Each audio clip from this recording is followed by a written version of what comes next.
বাংলাদেশে মাজারের বিরুদ্ধে কথা বলা আর অলিদের বিরুদ্ধে কথা বলা এক জিনিস না। মাজার পূজারী যারা আছে তারা এটাকে বিকৃত করে আমরা অলিদের বিরুদ্ধে বলছি, এই ধরনের একটা প্রপাগান্ডা কিন্তু চালিয়ে দিচ্ছে। এটা হচ্ছে তাদের নেক্সট শুরুতের ধোঁকাবাজি। আমাদের সম্পর্ক হবে মসজিদের সাথে, মাজারের সাথে না।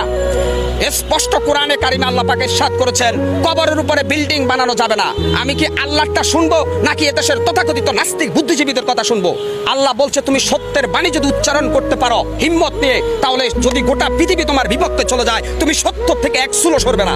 আজকে আমি হকার সাইফুল বলল, যদি আমি রাষ্ট্রের কোনো দায়িত্বে আসতে পারতাম, আমি একদিন বেঁচে থাকতাম বাংলাদেশের প্রত্যেকটা মাজারকে ভেঙে মাটির সাথে গড়িয়ে দিতাম।